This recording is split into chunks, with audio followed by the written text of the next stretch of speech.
Mangkat lang ko, Mayor, what will be the first order of business sa Roman pagka-assume mo ka office? Considering ati Lunes sa Roman, ang first ginamon siguro nga business kaya ang sa flag ceremony and then instructions para sa department heads meeting after ka flag ceremony. Tapos ang first order of the day ko, most especially kay Engineer Umadhay, ang pagtipon kang mga dokumento sa mga special bodies para sa reorganization kag para nga maplastar sa mas temprano ang mga committees kag ang mga kinahanglanan kang mga departments kay ti naman antaman nga ang mga job hires natin tanan terminated except lang sa department nga kinahanglanan gid ang presensya kang mga job hires natin. About mga changes or reorganization, sano ma-take effect? So far waay gid man ti reorganization as is ang mga department heads kag ang mga employees except lang ang sa job hire. Pero siguro ang transition period nga gin pangayo ko sa mga department heads 2 weeks. So bali ang mga empleyado nga sang una waay sa anda nga mga departamento. So, effective immediately, ibalik sanda sa anda nga departamento. Okay. How about kung i-terminate tanan nga job hires? Hindi ayan masakripisyo ang social services just like sa plaza ta? Ang sa plaza, may mga regular kita nga utility. So, ang mga regular natin nga mga utility workers, amo di ang assume kang mga assignments kang kang mga job hires natin. So sa nahambal kaina, ang obra lang siguro nga hindi ma-assumer kang aton nga regular nga mga utility. Amo lang siguro ang tawaan tati priority parehas abi sa laborers kag ang nagapanghakot kang basura. The rest nga mga janitorial pwede di ma-assumer kang aton nga mga utility workers. Okay, how about on the legislative side, Mayor? May hand ka sa pagpili ka chairmanship sa kada committee ba? Sa initial meeting namon sa membro kang legislative kay sa vice mayor kag sa mga SB members, nagpabutyag ako nga hindi ako maghilabot sa pagpili kang chairmanship sa committee kag ang anda nga komposisyon. Pero nag-apilar ako nga kung mahimo ilantawon anda ang kapasidad kang tagatagsa kung diin sanda nga mas epektibo nga mangin chairman o kung mangin membro kang committee. Nag-suggest man ako nga may iban nga mga committee nga gintingob nga kung pwede nga ibulagan para nga matawan ti kahigayunan ang iban nga mga SB members nga makaptan ang committee kung nakit-ananda nga mas epektibo sanda sa amukaran nga committee. Example karan ang Committee on Finance nga kung sa diin duha ka committee ang gintingab kara dyan, ang Committee on Appropriation kag Committee on Ways and Means, amuman ang Committee on Health and Social Services. So pwede natin bulagan ang Committee on Health separado sa Committee on Social Services. Okay. Lastly, Mayor, what is the major thrust of your administration? Siguro ang una ko tulad siguro nga tawaan kiti hanggad nga igtulupangad amo ang health and education, no? Kay ti ako gapati nga kun ang tawo nagamasakit hindi mangin productive, hindi mangin mauswaken ang aton nga banwa kay ti ang aton nga mga taxes, ang aton budget maubos lang gid sa health services natin kag sa mga financial assistance nga itaon natin para sa aton nga mga kasimanwa. Ikaduha ang sa education kay ti kinahanglan gid natin nga maedukar natin ang aton nga mga pumuluyo kag mga responsable sanda kay ti mahapos mapaintindi ang tawo kung edukado, no? Amuman siguro nga isunod natin karadyan ang aton nga livelihood program kay importante nga ang tanan dapat may pangabuhian kag may income, most especially nga dapat mas hanggad ang income kang tagatagsa ka pamilya sa expenses nga anda nga ginahimo kay once nga kulang gani ang kitaan kang pamilya, hanggad nga problema ang magasulod sa aton nga banwa. Mas kag siguro ang problema sa peace and order maghanggad man. Okay, Mayor, ang kagina may ginambag katong mga staff mo initially. May dugang ka pa sa mga staff mo?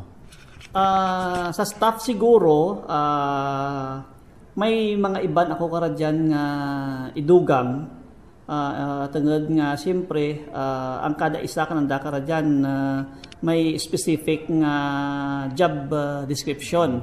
Pero ginuna ko lang anay ang mga vital positions, particularly ang mga coterminous, kay hindi ko man makaparan ang tanan-tanan nga obra sa mayor's office. That's why nga on the process sa pagpili ko kang mga staff, ginalantaw ko gid ang kapasidad nanda, most especially ang top 3 nga posisyon na kung sa diin kinanglanan gid nga makatimbang para kanaken kag ang anda nga vision nagasanto man sa akin nga vision. Amuran nga ginbuel ko gid ang serbisyo ni Engineer Norman Umadhay kay ti eksperyensyado ta si Norman as a former nga Municipal Planning Development Officer kang Banwa. Amo man si Mr. Andrew Burao bilang executive assistant kay sa investment kag sa mga projects kag sa mga programs, eksperyensyado si Burao sa pag-implementar kang aton kang diyan nga maklase nga mga proyekto. Kag si Bambi Tutor Paipon bilang private secretary, naman ko nga tama kahanggad ang potensyal ni Bambi agud nga mapadayon kag matatapan na gid ang programa kag ang obligasyon bilang private secretary ka mayor. Mayor, ano bala plano mo tong himuon ka tatlo parte ang Banwa, uptown, midtown and downtown. Kag ang pag compose mo katong mga business Kabatuan Metro Kabatuan Development Council. Yes, Mayor. Sino mga compose ka diya kag can you elaborate sa kung ano ang composition kamo diyan ang grupo? Okay. Ang plano natin nga Metro Kabatuan Development Council bali expansion kang development kang aton banwa nga hindi lang magkonsentrar sa poblasyon. So may 11 kita ka barangays sa poblasyon, tapos dugangan natin sa mga barangay sa palibot kang banwa, amo di ang barangay Amirang, Ayaman, Banggit, Liong kag Salakay. So siguro na anduman kang pumuluyo nga may gina-propose kita nga bypass road nga magaagi sa barangay Banggit, portion kang Pungtod kag Tabukan kag malapos dia sa barangay Ayaman. So kung makahimo kita kang Metro Kabatuan Development Council, ang mga punong barangays kang diyang mga barangays, amo diya ang mayor nga pungko bilang membro kang council. Siyempre ang chairman will be the mayor, the vice chairman will be the vice mayor, and then ang aton action officer natin will be the administrator, kag bugusan di akang mga department heads nga direkta nga involbar sa diya nga proyekto. Parehas ang aton nga MPDC, ang aton nga engineering, treasurer, budget, kag aton nga accountant. mo di abi for example, no? Ang dapat may vision kita nga ang development ka banwa natin dapat hindi magsaramo. So balapad ang oportunidad sa barangay Banggit pakaagto sa barangay Ayaman. Kung nakita natin tama di diyan nga mga lugar kung human ang bypass road hanggad ang oportunidad kag malapad ang lugar nga mapatindigan di kang mga buildings, mga industrial buildings natin kag hindi di makasablag sa pumuluyo kay ti ay maraya sa mga pamalay kag maraya man sa mga pumuluyo. Ang kaduha amo dagi ang sa barangay Salakay kag sa barangay Amirang kay tungod nga may vision kita nga kung pwede makahimo kita isa ka expansion or nga kalye nga magaagi sa kilid kang suba kang Tigom nga daw parehas bala sa kung sa Manila kaw ang Baywalk, no? Kung sa Iloilo kaw ang boardwalk, no? Kung sa Marikina kaw amo tawag lang river walk, no? Amo bala. Ti aton gi sa Kabatuan ti nakitaan ko kag ginasigahon ko nga kung mabutangan natin ka isa ka karsada, no?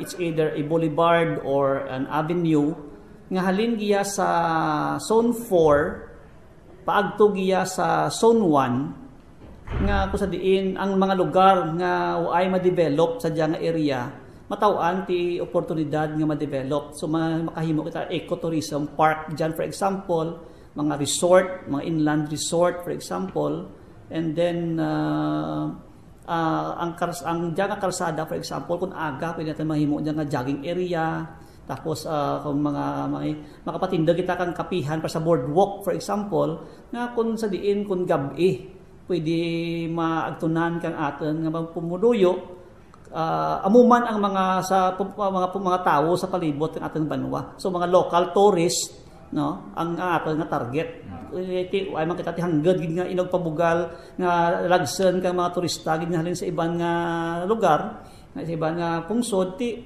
bisan local tourist lang kung magdagsa sa aton nga banwa maka-generate kita income kag revenue. Mataw-an naton ti oportunidad nga magnegosyo ang aton nga mga kasimanwa bisan lang sa mga gina-offer man diya ka training kang TESDA bala. Di kung may mga buildings kita dyan for example instead nga mga irimnan ang aton i-offer kung mga health and leisure ang aton nga ma-offer ti ang aton pumuluyo siguro matawan man ti obra kag matawan ti oportunidad nga mag-enjoy especially ang mga professionals na hindi sanda makalagaw kung adlaw pero kung gabi kag weekends makalagaw sanda. Okay, lastly Mayor ang project former administration nga ay mapustro just like sa pag-relocate kang public market are you amenable ka i-relocate or padayonon ang proposed project kang former administration? Sa iba nga proyekto kag istudyuhan natin kung mayad man lang para sa banwa sigihan natin. Pero sa market, halin sang una, naghambagid ako nga hindi ako pabor nga i-relocate ang public market sa sagwa kang poblasyon. Kaya tangad nga ginabasihan ko sa iba nga banwa nga ang anda public market sa sagwa ka poblasyon daw ay gid mag-click. Especially kung ang daan nga public market ginpabilin sa banwa. Bisan pa nga gin privatized. So kung i-relocate natin ang aton nga public market, tama kahanggad ang aton nga gastuhon. Land acquisition, construction kang building, construction kang perimeter fence, no? Kag iban pa nga improvement para sa bag-o nga market. Kung matigayon man lang ma-acquire natin ang daan nga market by any means, no? While matirason guro nga mangita pa kita kang expansion sa sagwa kang aton nga banwa.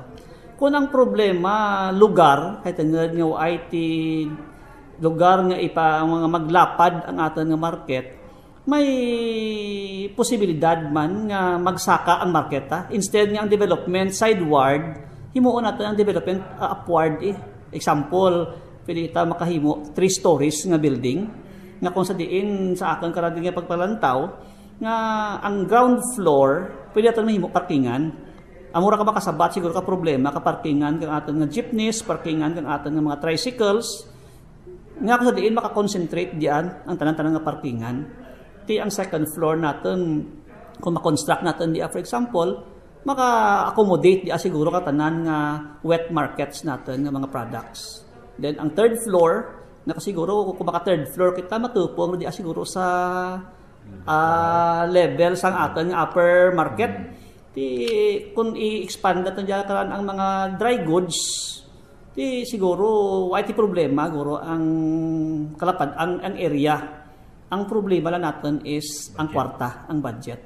So, hindi man koon nga ang development, kinanglangin natin na mag-procure outside. Although nga gusto natin i-develop man ang barangay, pero hindi man at the expense nga mag-suffer ang tao, ilabi na gid ang pumuluyo sa banwa. Iti tama di aka tama di aka trabahoso. Bisan kasi ulang, no? Siguro bisan kasi ulang. Makal ka lang ti kamatis maagto pati mo to sa banggit, for example, no? Amuman for example ang sa mga bansa sa iban pagin nga hiti kun ibayaan ta ang market kag i-privatize bisan tuod nga mahal ang arkilagi sa market sa banwa pero ang tao diyan mangyapon maagto regardless kung nagmahal ang baligya o kung hindi. Okay, last na kita Mayor. On the latest issue on renaming the airport to Tomas Contisor Airport, will you push for the renaming of the airport? Actually, bugal naton di ang airport naton mangaranan ti Senator Tomas Confessor International Airport. Kag sa amon Chimpo nga ako Vice Mayor pa, nakapasada kami kang resolusyon nga nagahingyo sa Congress paagi sa aton nga congressman nga i-consider nga i-islan or ang i-islan ang ngaran kang aton nga airport sa kay Tomas Confessor. So siguro kung waay man lang ti hangged nga problema, ako pabor ako nga i-islan ang ngaran na to give honor sa aton kasi manwa and bugal man natin di ang kabatonanan nga ang airport nangaranan sa kadangganan ni Tomas Confessor. Ano natabusan to sa resolution? Why mapustro? Nasubmit naman ang resolution pero siguro sa Congress din di siguro nga side kung bala na pakalendar o kung na-shelve ang resolution. So siguro kung may Chimpo, pwede siguro di nga ma-reiterate kang bag-ong grupo kang aton nga mga membro kang sanggunian. Meaning to say mapasar sa liwat. Mapasar sa liwat o kung mahimo sa kang resolution reminding siguro kang aton nga representante kahit siyempre may ipaagi natin sa ating representante bilang mangin author, primary author sa pagpasar kang layi nga mag-rename kang ating airport sa kay Tomas Confessor. Okay, apaman question Mayor. Ang bypass road, anong plano sa bypass road? Ang sa bypass road amora isa sa mga take up ko kay Engineer Umadhay kay ang pag meeting kang mga landowners kang Chimpo ni former Mayor Ramon Yee, si Engineer Umadhay ang isa sa mga tao nga nakamaan gid kung ano ang status kang diya nga programa. Nakita natin siguro makaiban natin nga pumuluyo nagsugot ang mga tag-iya nga ipabuldos ang anda nga lupa bisan nga wa sila nakaptan nga kapag unan nga mabaydan sanda or ma-acquire ang mapustro ang project tungod sa kagustuhan man kang mga pumuluyo nga nakit-ananda nga mga benepisyo kung in kaso nga matigayon ang bypass road Ti once nga maklarahan ako kung ano ang status kang diya nga bypass road, ang next move natin siguro kadya is ang pagpangita kang pundo para ma-acquire ang diya nga mga properties para nga makasugod kita, pangita duman kang pundo para nga ma-construct gid ang diya nga bypass road. Sa pag-insindiho karan may mga problema lang nga gamay sa iban nga landowners nga hindi magpasugot nga agyan ang lupa nanda sa isyu nga sa presyo kang lupa. Paiti kung hindi natin di madara sa istorya siguro ma-resort kita sa legal paagi siguro sa expropriation. Pero matabo di kung may ready kita nga kwarta nga iga-deposit kag iga-acquire kang properties kang lupa kang diyan nga mga tag-iya. Thank you, Mayor. Okay. Thank you.